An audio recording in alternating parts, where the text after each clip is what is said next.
My dears, I hope that हम सब ठीक हो। माय डियर्स, आज का हमारा टॉपिक ऑफ डिस्कशन है reaction with water of alkali metal. In alkali metals का वाटर के साथ जब रिएक्शन होता है तो क्या होता है। जब अल्कली मेटल्स में lithium, sodium, potassium, rubidium, caesium, francium जब ये वाटर के साथ रिएक्ट करेंगे तो इसमें किस तरह के चेंजेस आएंगे ये देखेंगे। देखिए, अल्कली मेटल्स को मैंने एम से रिप्रेजेंट किया है। जब अल्कली मेटल्स, ये मैंने बैलेंस्ड केमिकल इक्वेशन लिखा है, ठीक है। जब अल्कली मेटल्स, एंड यहाँ पे मैंने एम से रिप्रेजेंट किया। अल्कली मेटल कोई भी हो सकता है, लिथियम भी हो सकता है, सोडियम भी हो सकता है, पोटाशियम भी हो सकता है, रुबिडियम भी हो सकता है, सीजियम भी हो सकता है। जब वो वाटर के साथ रिएक्ट करेंगे, ठीक है, तो यहाँ पे जैसे लिथियम ऑक्साइड या पोटाशियम ऑक्साइड या रुबिडियम ऑक्साइड या सीजियम ऑक्साइड कुछ भी बन सकता है, ठीक है। तो क्या होगा, इनमें से हाइड्रोजन गैस रिलीज होगी। जब हाइड्रोजन गैस रिलीज होगी तो ये इतनी बड़ी अमाउंट में एनर्जी रिलीज करेगा, एक्सोथर्मिक रिएक्शन होगा। और इसको, ये जो अल्कली मेटल का ऑक्साइड बना है, इसमें मैंने बताया था आपको कि ये लिथियम भी हो सकता है, सोडियम ऑक्साइड भी हो सकता है, पोटेशियम ऑक्साइड भी हो सकता है, कुछ भी हो सकता है अल्कली मेटल्स में से कोई भी एलिमेंट का रिएक्शन आप वाटर के साथ करवाएंगे तो यहाँ पे ऑक्साइड बनेगा, lithium oxide, potassium oxide, rubidium oxide, caesium oxide, ठीक है। तो इनमें से हाइड्रोजन गैस रिलीज होगा, तो ये आई एक्सोथर्मिक रिएक्शन है माय डियर्स। ये रिएक्शन बेसिक रिएक्शन है। ये क्या है, एक बेसिक रिएक्शन होगा यहाँ पे, ठीक है। सपोज यहाँ पे मैंने नीचे दो रिएक्शन लिखे, जैसे लिथियम ने वाटर के साथ रिएक्ट किया, लिथियम ऑक्साइड बना, हाइड्रोजन गैस रिलीज हो गया।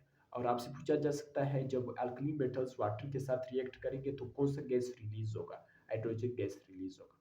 जब अल्कली मेटल वाटर के साथ रिएक्शन करेंगे तो ये एक्सोथर्मिक है, एंडोथर्मिक है, बोथ है, नन ऑफ दिस है। तो ये एक्सोथर्मिक है। इसमें क्यों एक्सोथर्मिक है, क्योंकि इसमें से बड़ी अमाउंट में एनर्जी रिलीज हो जाती है। इसी तरह सोडियम जब वाटर के साथ रिएक्ट करेगा तो सोडियम ऑक्साइड बनेगा और वो हाइड्रोजन गैस रिलीज होगा। इसी तरह अगर पोटाशियम रिएक्शन करेगी तो पोटाशियम ऑक्साइड बनेगा, हाइड्रोजन गैस रिलीज होगा। इसी तरह रुबिडियम, इसी तरह सीजियम, फ्रांसियम, ये तमाम इसी तरह चलते जाएंगे। अभी हम ये देखेंगे order of reactivity of alkali metals. तो सबसे ज्यादा रिएक्टिव कौन है, ठीक है।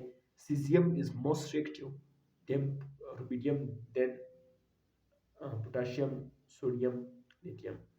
अगर आप यहाँ से देखेंगे तो सबसे कम लिथियम ऑक्साइड, फिर उससे थोड़ा सा ज्यादा sorry sodium, then potassium, then rubidium, then caesium.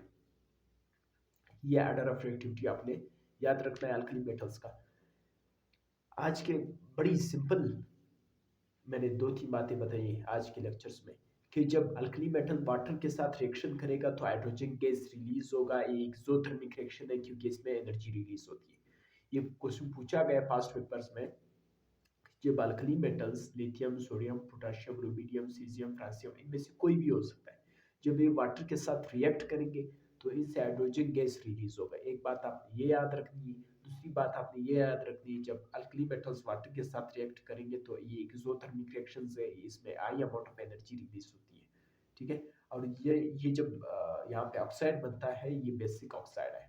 और यहाँ पे आपको मैंने रिएक्टिविटी बताया कि सबसे मोस्ट रिएक्टिव मेटल जो है सीजियम है, देन रुबिडियम, फिर पोटाशियम, फिर सोडियम, फिर लास्ट में लिथियम है। ये बातें आपने याद रखनी है माय डियर्स।